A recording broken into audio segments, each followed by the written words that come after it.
Paobitekta MLA Loken ga ex MLA Lukhoiga school campus ta Funage Toukhre MLA ga ex MLA ga chinda paudana duna khanarakpada miyamna pukli paidun nokhre Wangwai Assembly Constituency gi Paobitekta school sabagi matangda Assembly Constituency adugi MLA Khuraijam Loken amasung ex MLA Oinam Lukhoiga ngarang ayuk pung taraga mathoirom tarakpada Paobitek High School gi lampakta phugai nage toukhre Paobitek High School asi school fagalansi mission da yawba school amane Hairiba school asida mahiroi singi awatpa classroom singi yenglaga kendra gi MLA KS Loken gi local area development fund gi sel thadaraga school gi classroom khara sagatke tanfa maduda CM pairaga mafa maduda school sagadabani haina phongdorokhe hana MLA Loken area development fund na sariba school adu lawthou mahaki kangbu no oina mafa madumaktada school gi ka ahum sagani haina mukpa horakhe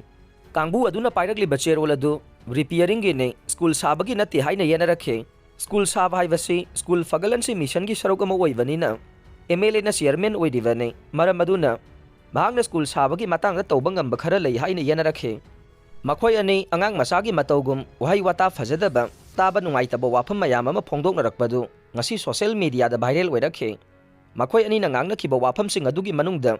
ex MLA na cherol aduda yawriba wahai sing adu paba thoktabra haina hangladuna Paba thoktragadi mahangna amamam to oina takpigi haina Loken da phongdokpa takhe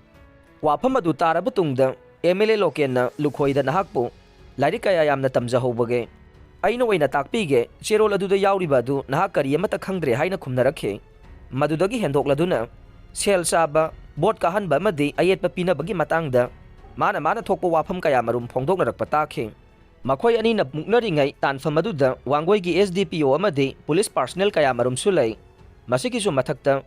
Zonal Education Officer masamaksu mafam aduda leikhe Lukhoida DPR yaudana kamdawna school sagadori bano haina hangbada paukhum ningthina pinabagi mahutta khana chainaba amadi authority oinabagi mawongda wangangna rakhe police officer kaya amasu makhoi ani na ngangna ribaduda themba natraga logi oiba thabak laukhatpa tawkhidi haire